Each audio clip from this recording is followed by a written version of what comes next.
Conference Imam Azam نے فرمایا 6 غلطیاں کی ہیں۔ پہلی غلطی یہ ہے کہ قضا کی مجلس کا ٹائم ختم ہو گیا تھا اور جج صاحب اپنے گھر جا رہے تھے۔ ہائی کورٹ کا جج کام ختم کر کے گھر جا رہا ہو تو آ کر کے اس کو فیصلہ سنانے کا ادھیکار ہے؟ قضا کا ٹائم ختم ہو گیا تھا، مجلس برخاست ہو گئی تھی، قاضی صاحب اپنے گھر جا رہے تھے اور پولیس والوں سے عورت کو پکڑوا کر کے فیصلہ سنا دیا۔ یہ ان کی پہلی غلطی ہے۔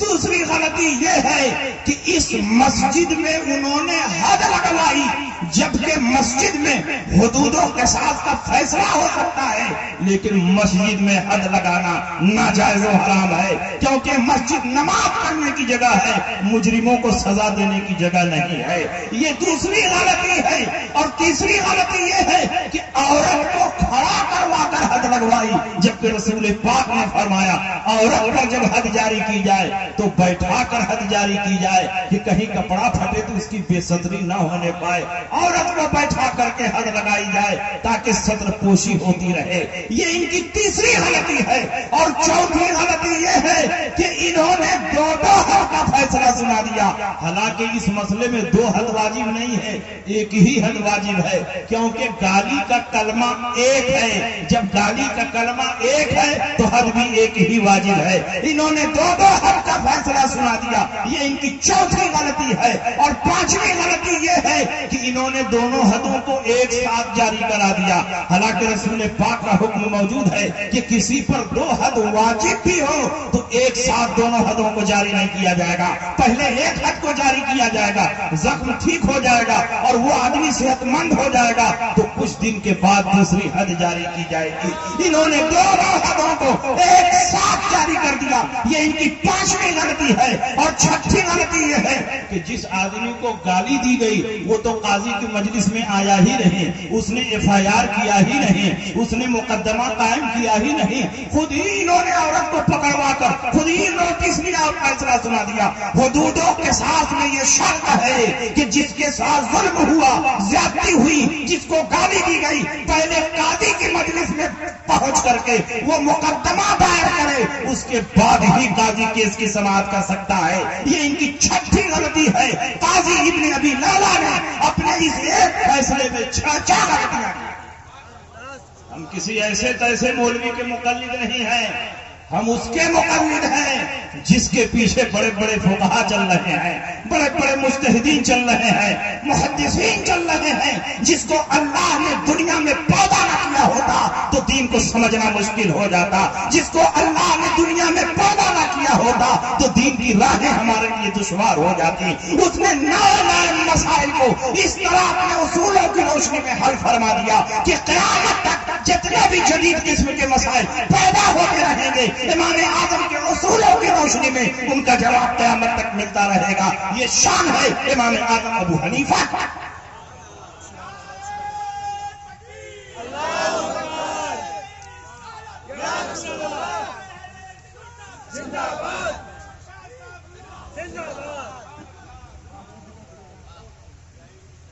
یہ حضرت اجتہاد کے مسائل کو سب سے زیادہ سمجھ رہے ہیں، ماشاءاللہ، اللہ سلامت رکھے۔ جب قاضی ابن ابی لیلہ کو اطلاع ملی کہ ابو حنیفہ نے میرے فیصلے پر تنقید کی ہے تو انہوں نے کوفے کے حاکم کے پاس جا کر شکایت کی کہ ابو حنیفہ ہمیشہ میرے فیصلوں پر تنقید کرتے ہیں، میں سرکاری قاضی ہوں، میرے فیصلے پر تنقید کرنے کا مطلب بادشاہ اسلام کے فیصلے پر تنقید کرنا، بادشاہ اسلام کے انتخاب پر تنقید کرنا۔ اس لیے ابو حنیفہ پر پابندی لگا دی جائے کہ ابو حنیفہ فتویٰ نہ دیں، کسی کو مسئلہ نہ بتائیں۔ کوفے کے حاکم نے امام اعظم ابو حنیفہ کو بلایا اور کہا آپ پر پابندی لگائی جاتی ہے کہ آپ کسی کو فتویٰ نہیں دیں گے، مسئلہ نہیں بتائیں گے۔ امام اعظم نے فرمایا فتویٰ دینا فرض کفایہ ہے، میرے علاوہ کوفے میں 10 10 مفتی اور مجتہد موجود ہیں، اگر میں نہیں بھی فتویٰ دوں گا تو بھی دین کا کام رکے گا نہیں، چلتا رہے گا۔ امام اعظم ابو حنیفہ نے طے کر لیا کہ وہ فتویٰ نہیں دیں گے۔ ان کی بیٹی نے اسی دوران ایک دن روزہ رکھا، دانت سے خون نکلتا رہا، بیٹی بار بار تھوکتی رہی، یہاں تک کہ کچھ دیر کے بعد تھوک صاف ہو گیا تو بیٹی نے امام اعظم سے پوچھا، ابا جان آج میں روزے سے ہوں اور میرے دانتوں سے خون نکل رہا تھا، بار بار میں تھوکتی رہی، اب خون بالکل صاف ہو چکا ہے، خون کی آمیزش نہیں ہے، اگر میں تھوک کو نکل جاؤں تو میرا روزہ رہے گا کہ فاسد ہو جائے گا؟ امام اعظم سے گھر کی چہار دیواری میں مسئلہ پوچھا گیا، پوچھنے والا کوئی باہری نہیں ہے، آپ کی بیٹی ہے، اپنے گھر میں مسئلہ بتا دیتے تو کس کو خبر ہوتی، لیکن امام اعظم ابو حنیفہ صرف شریعت کے امام نہیں تقویٰ کے بھی امام تھے۔ امام اعظم نے فرمایا کہ امیر کی اطاعت میرے اوپر واجب ہے، اے میری بیٹی مجھ پر پابندی ہے، میں کسی کو مسئلہ نہیں بتا سکتا، تم اپنے بھائی حماد سے پوچھو۔ ابن خلدان نے جب یہ واقعہ لکھا ہے تو یہ بھی لکھا ہے کہ تقویٰ اور طہارت، امانت اور دیانتداری کی امام اعظم نے جو مثال پیش کی ہے پوری دنیا میں اس کی کوئی نظیر اور مثال نظر نہیں آئی۔ یہ شان ہے امام اعظم ابو حنیفہ کی۔ کما قال رسول اللہ صلی اللہ علیہ وسلم۔ حضرات، آج کا یہ عظیم الشان پروگرام جس میں ہم اور آپ حاضری کی سعادتیں حاصل کر رہے ہیں، پوری کامیابی کے ساتھ اپنی منزل کی طرف رواں دواں۔ قابل سر مبارکباد ہیں حضرت علامہ صبغت اللہ صاحب مصباحی، جنہوں نے سہارن اور مسلک اعلی حضرت کی حقانیت پر تقریر کرے۔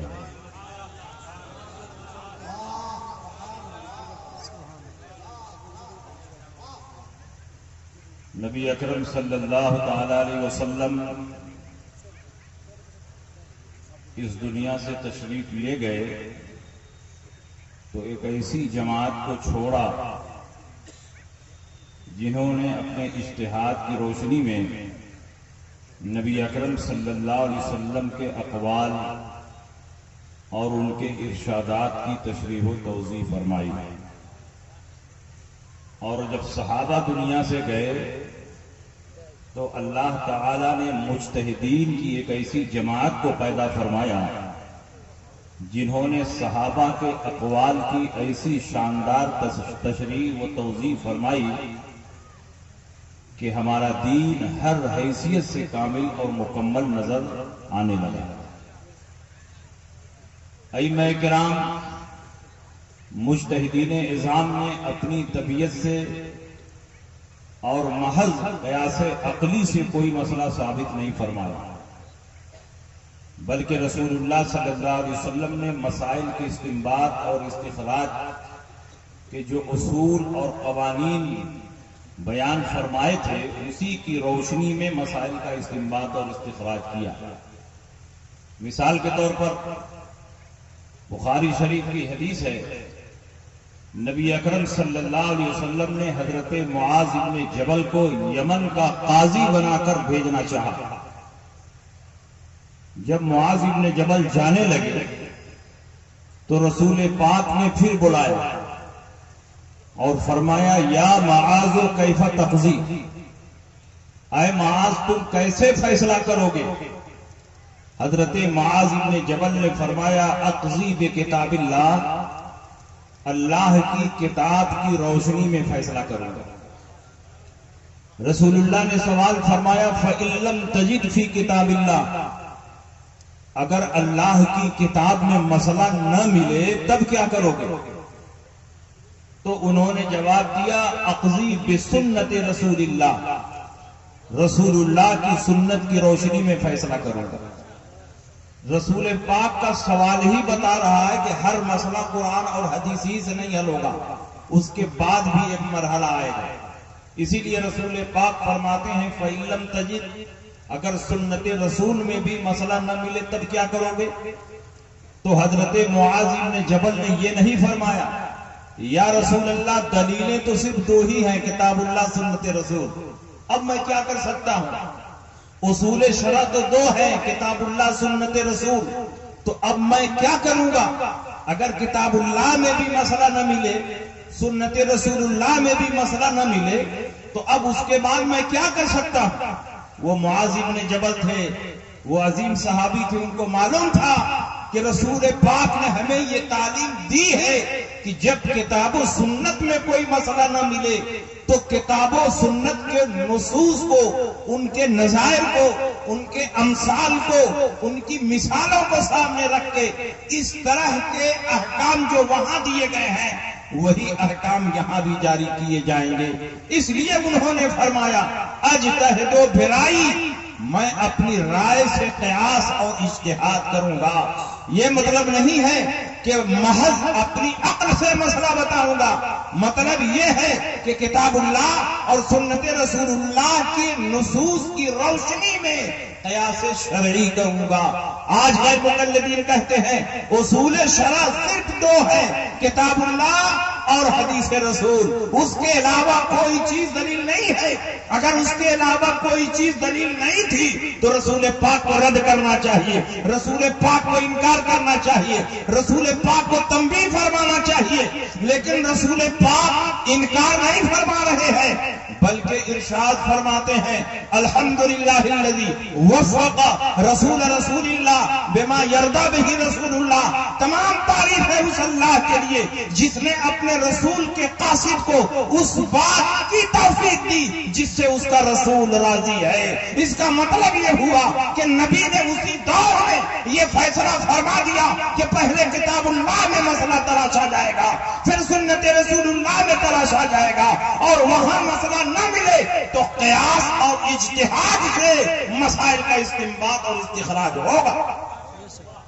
تو امام اعظم ابو حنیفہ نے اگر قیاس اور اجتہاد کیا ہے تو کون سا گناہ کیا ہے؟ امام اعظم نے تو وہی کام کیا جس کی تعلیم رسول پاک نے دی تھی. اب کوئی سوال کرے کہ اس حدیث میں تو اجماع امت نہیں ہے اور آپ کے نزدیک اجماع امت بھی دلیل ہے. آپ حضرات کے نزدیک 4 دلیلیں ہیں، کتاب اللہ، سنت رسول، اجماع امت اور قیاس. تو میں جواب میں کہنا چاہوں گا کہ یہ گفتگو خود رسول پاک فرما رہے ہیں. معاذ بن جبل سے گفتگو رسول پاک کی ہو رہی ہے. نبی کے زمانے میں اجماع امت کی کوئی ضرورت نہیں تھی. نبی جب موجود ہیں تو جس کو جو مسئلہ پوچھنا ہو نبی سے پوچھے، نبی جو کچھ فرمائے وہ حدیث رسول میں داخل ہوگا، وہ خود حجت اور دلیل ہے، الگ سے اجماع امت کی ضرورت نہیں. لیکن نبی کے زمانے میں قیاس کی ضرورت تھی، اجتہاد کی ضرورت تھی، اس لیے کہ نبی ہر جگہ دستیاب نہیں تھے. کسی کو قاضی بنا کر یمن بھیج رہے ہیں، کسی کو شام بھیج رہے ہیں، کسی کو ترکستان بھیج رہے ہیں، کسی کو قاصد بنا کر بھیج رہے ہیں، کسی کو معلم بنا کر بھیج رہے ہیں. تو یہ صحابہ نبی اکرم صلی اللہ علیہ وسلم سے دور بھی رہتے تھے. اگر وہاں کوئی نیا مسئلہ پیش آ جائے تو کیسے اس مسئلے کو حل کریں گے؟ اس لیے نبی کے زمانے میں قیاس اور اجتہاد کی ضرورت تھی. اس لیے رسول پاک نے قیاس اور اجتہاد کی تعلیم دی. اس وقت اجماع امت کی کوئی ضرورت نہیں تھی. لیکن جب نبی دنیا سے تشریف لے گئے تو صحابہ نے کئی مسائل پر اجماع فرمایا، 20 رکعت تراویح پر اجماع فرمایا، اور جمعہ کے دن ایک اذان کا اضافہ ہوا اور وہ پہلی اذان ہے. حضرت عثمان غنی نے پہلی اذان کا اضافہ کیا اور مقام زورہ پر وہ اذان دلوائی اور سارے صحابہ نے اس پر اجماع کر لیا. تو اجماع امت بھی ایسے ہی دلیل ہے جیسے قیاس دلیل شرعی ہے. اس لیے ہم اہل سنت کے نزدیک 4 دلیلیں ہیں، کتاب اللہ، سنت رسول، اجماع امت اور قیاس. امام اعظم ابو حنیفہ نے محض اپنی عقل سے اور دماغ سے یہ فیصلہ نہیں کیا ہے، بلکہ نبی نے جو تعلیم دی تھی اسی تعلیم کی روشنی میں امام اعظم ابو حنیفہ نے 86,000 مسائل کا استنباط اور استخراج فرمایا، 38,000 مسائل عبادات سے متعلق نکالے، باقی مسائل معاملات سے متعلق۔ اور امام اعظم ابو حنیفہ اپنے دور کے اتنے بڑے محدث اور فقیہ ہیں کہ پورے کوفے کا علم 2 محدث میں جمع تھا، ایک شعبہ ابن الحجاج اور ایک مسعر ابن کدام۔ پورے کوفے کا علم 2 محدثوں میں جمع تھا، شعبہ ابن الحجاج اور حضرت سفیان ثوری۔ ان دونوں کو علم حدیث میں جو کوئی مسئلہ پیش آتا تو مسعر ابن کدام کی بارگاہ میں پہنچتے، مسعر ابن کدام اس کو حل فرماتے۔ اس کو یوں سمجھیے کہ پورے کوفے کے محدثین 2 محدث کے محتاج ہیں، شعبہ ابن الحجاج، سفیان ثوری، اور یہ دونوں محدث اپنے بڑے محدث کے محتاج ہیں، وہ مسعر ابن کدام ہیں۔ اور مسعر ابن کدام کا بیان سنیے، وہ فرماتے ہیں کہ مجھے علم حدیث میں جب مشکلات پیش آتی ہیں تو میں امام اعظم کی بارگاہ میں پہنچتا ہوں۔ وہ فرماتے ہیں کہ علم حدیث میں ہم نے امام اعظم کا مقابلہ کیا تو امام اعظم ہم سے آگے بڑھ گئے، اور زہد و تقویٰ، عبادت و ریاضت میں امام اعظم سے مقابلہ کیا تو امام اعظم زہد و تقویٰ اور عبادت و ریاضت میں بھی مجھ سے آگے بڑھ گئے۔ اس کا مطلب یہ ہوا کہ امام اعظم ابو حنیفہ کوفے کے سب سے بڑے فقیہ بھی ہیں اور کوفے کے سب سے بڑے محدث ہیں۔ یہ امام اعظم ابو حنیفہ کی شان ہے۔ اور تم کہتے ہو امام اعظم کو صرف 17 حدیثیں یاد تھی، جس نے 86,000 مسائل کا استنباط اور استخراج کیا ہو۔ اگر ایک مسئلہ ایک حدیث کی روشنی میں نکالا تو 86,000 حدیثیں اس کے سینے میں محفوظ ہیں۔ امام اعظم سے بڑا پورے کوفے میں کوئی محدث نہیں تھا، اور امام اعظم سے بڑا پورے کوفے میں کوئی فقیہ نہیں تھا۔ امام اعظم فقہ کے بھی امام ہیں اور حدیث کے بھی امام ہیں۔ بڑے بڑے محدثین نے جن حدیثوں کی روشنی میں مسائل کا استنباط اور استخراج نہ کیا، انہی حدیثوں کی روشنی میں امام اعظم نے سینکڑوں مسائل کا استنباط اور استخراج کیا۔ اسی لیے اللہ کے نبی نے فرمایا، ترمذی شریف کی حدیث ہے، نزل اللہ عبدا سمع مقالتی فحفظها ووعاها وأداها فرب حامل فقه غير فقيه ورب حامل فقه إلى من هو أفقه منه۔ اللہ رب العزت اس بندے کو تر و تازہ رکھے جس نے میری حدیثوں کو سنا، اس کو محفوظ رکھا، دوسروں تک پہنچایا، کیونکہ ایسا بہت ہوگا کہ جو حدیث سنے گا وہ فقیہ نہیں ہوگا، اور جن لوگوں تک حدیثیں پہنچائی جائیں گی وہ بہت بڑے فقیہ ہوں گے۔ ابن حجر اسقلانی، امام قسطلانی، امام بدر الدین عینی نے فرمایا کہ اس حدیث میں رسول پاک نے امام اعظم ابو حنیفہ کی بشارت دی ہے، کیونکہ جن حدیثوں سے ان کے اساتذہ مسائل کا استنباط اور استخراج نہ کر سکے، انہی حدیثوں کی روشنی میں امام اعظم نے ہزاروں ہزار مسائل کا استنباط اور استخراج کیا۔ اور امام اعظم کے زمانے میں بڑے بڑے قاضی فیصلہ کرتے ہوئے ڈرتے تھے کہ کہیں امام اعظم گرفت نہ فرما لے۔ امام اعظم کے زمانے کے ایک بہت بڑے قاضی ہیں، قاضی ابن ابی لیلہ۔ ان کا اصل نام عبد الرحمن ہے، لیکن قاضی ابن ابی لیلہ کے نام سے مشہور ہے۔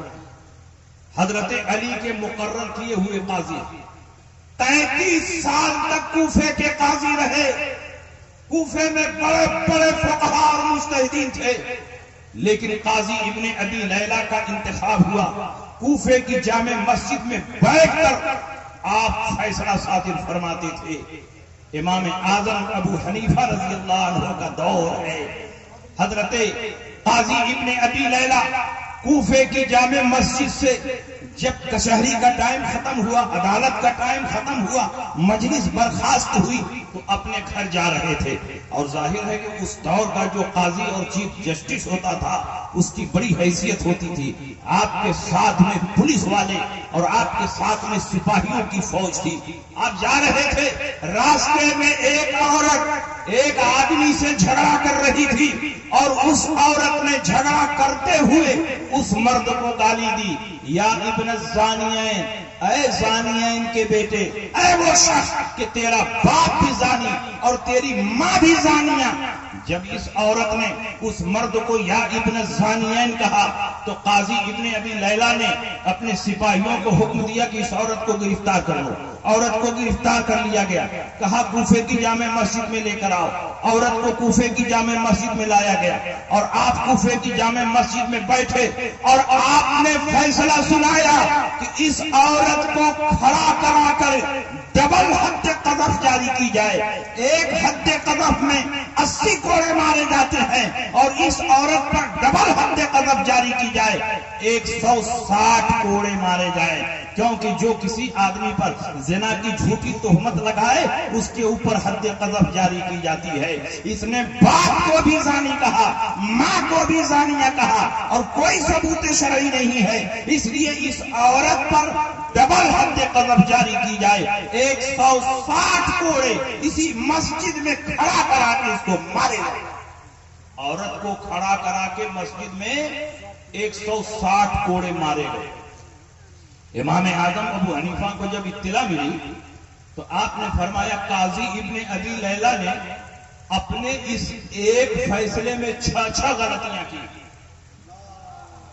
آج تو شاعر غلطی کرے اور کوئی عالم ٹوک دے تو لڑنے کے لیے تیار، ان کی پگڑی اچھالنے کے لیے تیار.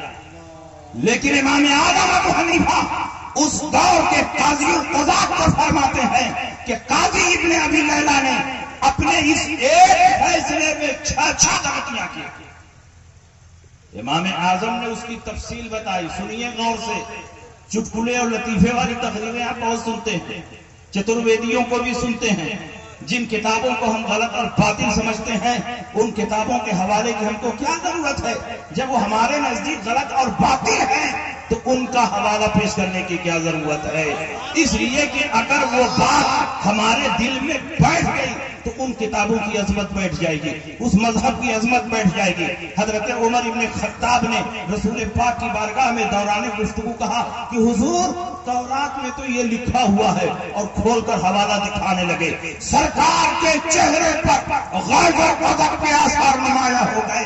کہا عمر قرآن کے آ جانے کے بعد تم تورات کا حوالہ پیش کرتے ہو، اگر موسیٰ بھی ہوتے تو میری پیروی کے علاوہ کوئی چارہ نہیں ہوتا، عیسیٰ بھی ہوتے تو میری پیروی کے علاوہ کوئی چارہ نہیں ہوتا. میرے سامنے تورات و انجیل کا حوالہ نہ پیش کرو، میرے سامنے قرآن کافی.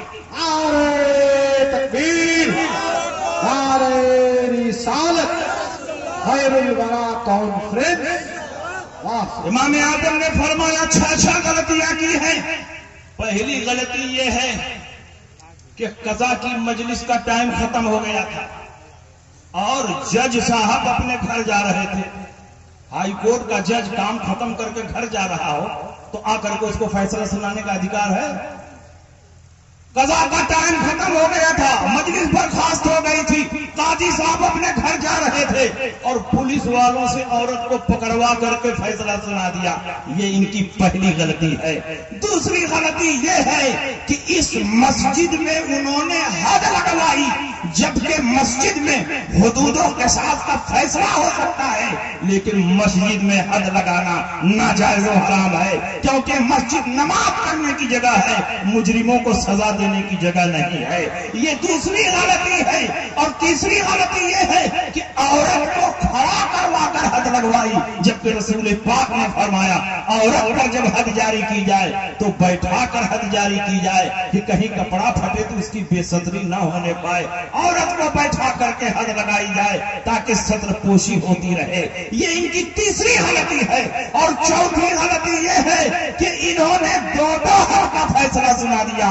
حالانکہ اس مسئلے میں دو حد واجب نہیں ہے, ایک ہی حد واجب ہے, کیونکہ گالی کا کلمہ ایک ہے. جب گالی کا کلمہ ایک ہے تو حد بھی ایک ہی واجب ہے. انہوں نے دو حد کا فیصلہ سنا دیا. یہ ان کی چوتھی غلطی ہے. اور پانچویں غلطی یہ ہے کہ انہوں نے دونوں حدوں کو ایک ساتھ جاری کرا دیا. حالانکہ رسول پاک کا حکم موجود ہے کہ کسی پر دو حد واجب بھی ہو تو ایک ساتھ دونوں حدوں کو جاری نہیں کیا جائے گا. پہلے ایک حد کو جاری کیا جائے گا, زخم ٹھیک ہو جائے گا اور وہ آدمی صحت مند ہو جائے گا, تو کچھ دن کے بعد دوسری حد جاری کی جائے گی. انہوں نے دونوں حدوں کو ایک ساتھ جاری کر دیا. یہ ان کی پانچویں غلطی ہے. اور چھٹی غلطی یہ ہے کہ جس آدمی کو گالی دی گئی وہ تو قاضی کی مجلس میں آیا ہی نہیں, اس نے FIR کیا ہی نہیں, اس نے مقدمہ قائم کیا ہی نہیں, خود ہی انہوں نے عورت کو پکڑوا کر خود ہی نوٹس لیا اور فیصلہ سنا دیا. حدودوں کے ساتھ میں یہ شرط ہے کہ جس کے ساتھ ظلم ہوا, زیادتی ہوئی, جس کو گالی دی گئی, پہلے قاضی کی مجلس میں پہنچ کر کے وہ مقدمہ دائر کرے, اس کے بعد ہی قاضی کیس کی سماعت کر سکتا ہے. یہ ان کی چھٹی غلطی ہے. قاضی ابن ابی لیلہ نے اپنے اس ایک فیصلے میں 6 غلطیاں کی. ہم کسی ایسے تیسے مولوی کے مقلد نہیں ہیں, ہم اس کے مقلد ہیں جس کے پیچھے بڑے بڑے فقہا چل رہے ہیں, بڑے بڑے مجتہدین چل رہے ہیں, محدثین چل رہے ہیں. جس کو اللہ نے دنیا میں پیدا نہ کیا ہوتا تو دین کو سمجھنا مشکل ہو جاتا. جس کو اللہ نے دنیا میں پیدا نہ کیا ہوتا تو دین کی راہیں ہمارے لیے دشوار ہو جاتی. اس نے نئے نئے مسائل کو اس طرح اپنے اصولوں کی روشنی میں حل فرما دیا کہ قیامت تک جتنے بھی جدید قسم کے مسائل پیدا ہوتے رہیں گے, امام اعظم کے اصولوں کی روشنی میں ان کا جواب قیامت تک ملتا رہے گا. یہ شان ہے امام اعظم ابو حنیفہ.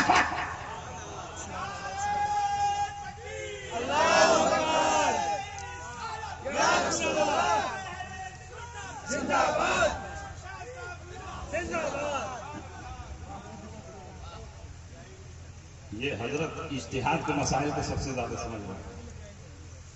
ماشاءاللہ, اللہ سلامت رکھے. جب قاضی ابن ابی لیلہ کو اطلاع ملی کہ ابو حنیفہ نے میرے فیصلے پر تنقید کی ہے تو انہوں نے کوفے کے حاکم کے پاس جا کر شکایت کی کہ ابو حنیفہ ہمیشہ میرے فیصلوں پر تنقید کرتے ہیں, میں سرکاری قاضی ہوں, میرے فیصلے پر تنقید کرنے کا مطلب بادشاہ اسلام کے فیصلے پر تنقید کرنا, بادشاہ اسلام کے انتخاب پر تنقید کرنا. اس لیے ابو حنیفہ پر پابندی لگا دی جائے کہ ابو حنیفہ فتویٰ نہ دیں, کسی کو مسئلہ نہ بتائیں. کوفے کے حاکم نے امام اعظم ابو حنیفہ کو بلایا اور کہا آپ پر پابندی لگائی جاتی ہے کہ آپ کسی کو فتویٰ نہیں دیں گے, مسئلہ نہیں بتائیں گے. امام اعظم نے فرمایا فتویٰ دینا فرض کفایہ ہے, میرے علاوہ کوفے میں 10 مفتی اور مجتہد موجود ہیں, اگر میں نہیں بھی فتویٰ دوں گا تو بھی دین کا کام رکے گا نہیں, چلتا رہے گا. امام اعظم ابو حنیفہ نے طے کر لیا کہ وہ فتویٰ نہیں دیں گے. ان کی بیٹی نے اسی دوران ایک دن روزہ رکھا, دانت سے خون نکلتا رہا, بیٹی بار بار تھوکتی رہی, یہاں تک کہ کچھ دیر کے بعد تھوک صاف ہو گیا تو بیٹی نے امام اعظم سے پوچھا ابا جان آج میں روزے سے ہوں اور میرے دانتوں سے خون نکل رہا تھا, بار بار میں تھوکتی رہی, اب خون بالکل صاف ہو چکا ہے, خون کی آمیزش نہیں ہے, اگر میں تھوک کو نکل جاؤں تو میرا روزہ رہے گا کہ فاسد ہو جائے گا. امام اعظم سے گھر کی چہار دیواری میں مسئلہ پوچھا گیا, پوچھنے والا کوئی باہری نہیں ہے, آپ کی بیٹی ہے, اپنے گھر میں مسئلہ بتا دیتے تو کس کو خبر ہوتی.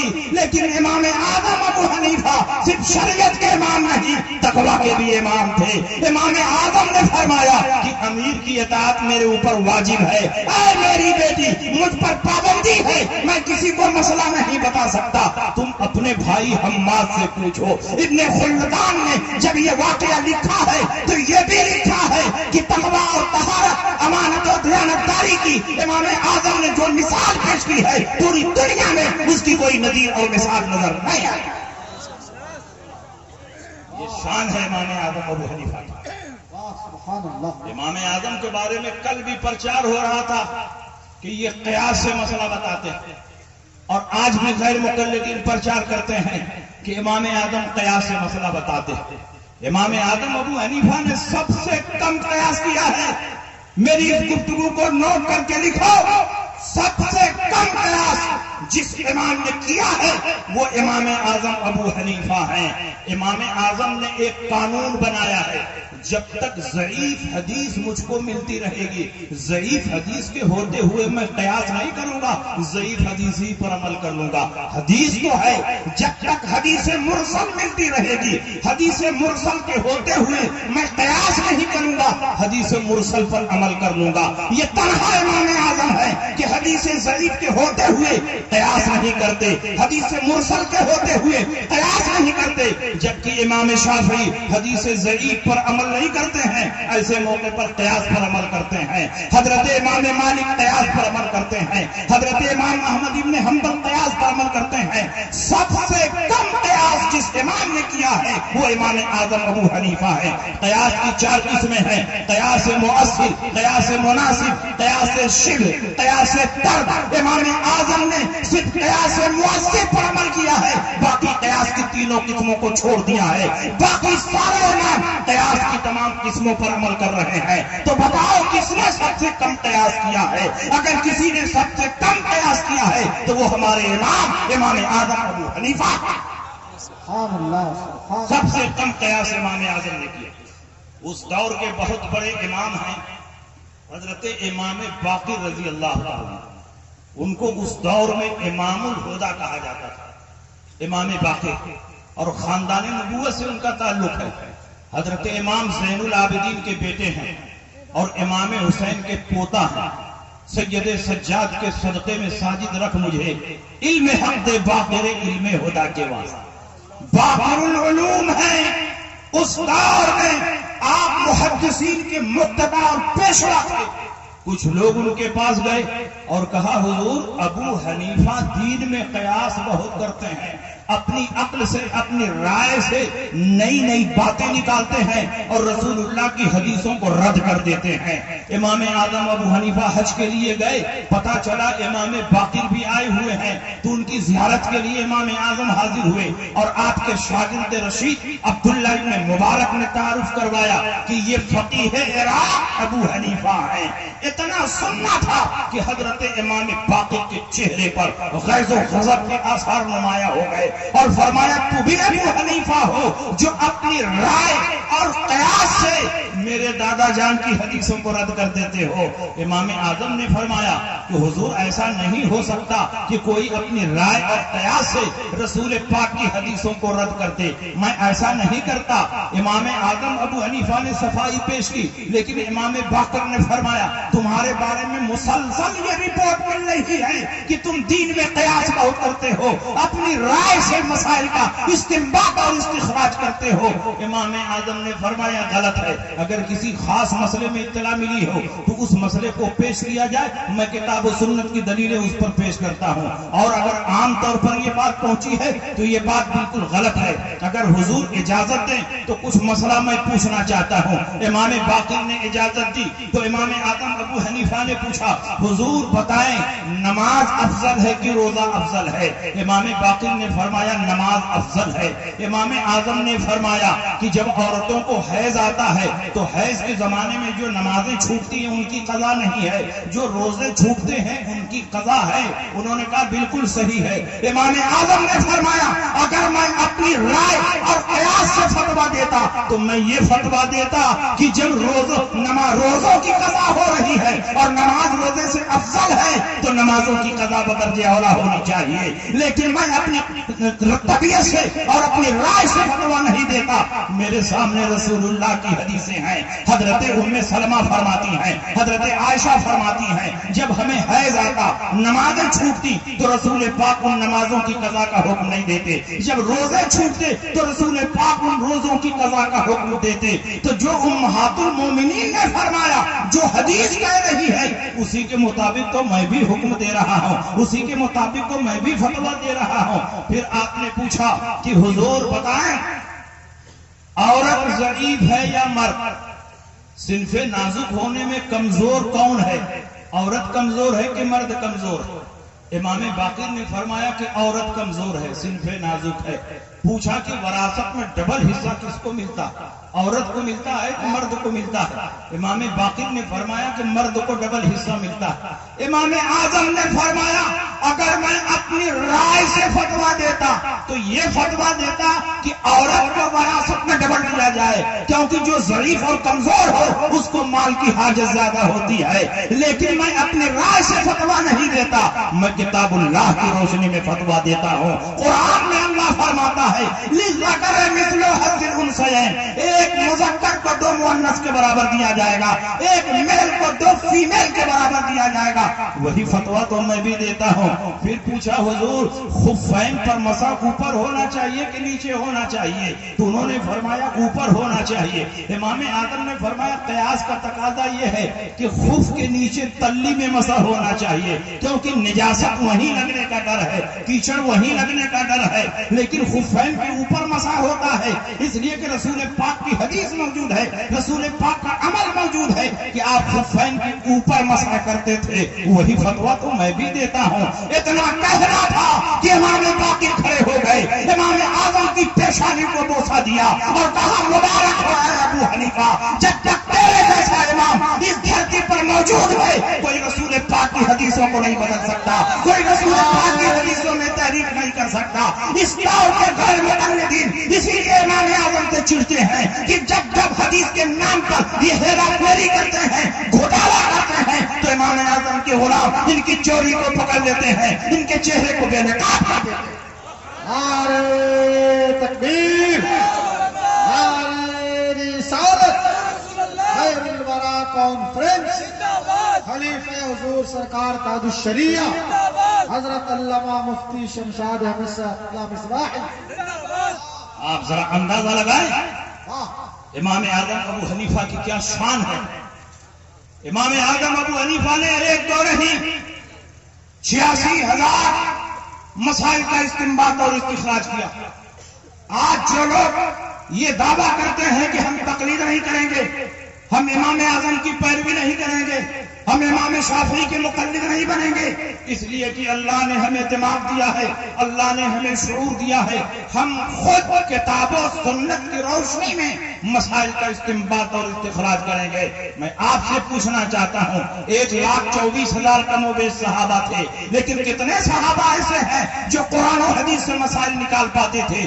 صرف 21 صحابہ ایسے ہیں جو قرآن و حدیث سے مسئلہ نکال پاتے تھے، باقی سارے صحابہ انہی سے پوچھ پوچھ کر عمل کرتے تھے. تو بتاؤ صحابہ نے تقلید کی کہ نہیں تقلید کی؟ جو جس صحابی کے گروپ میں تھا اسی سے پوچھ کر عمل کرتا تھا. گویا صحابہ بھی اپنے سے اوپر والے صحابہ کے مقلد تھے. اس دور میں تقلید شخصی نہیں ہو رہی تھی، اس لیے کہ جب سارے صحابہ حق ہیں تو تقلید شخصی کی کیا ضرورت ہے؟ جو جس کے گروپ میں تھا اس سے پوچھ کر مسائل کو سمجھتا تھا اور اس کے اوپر عمل کرتا تھا.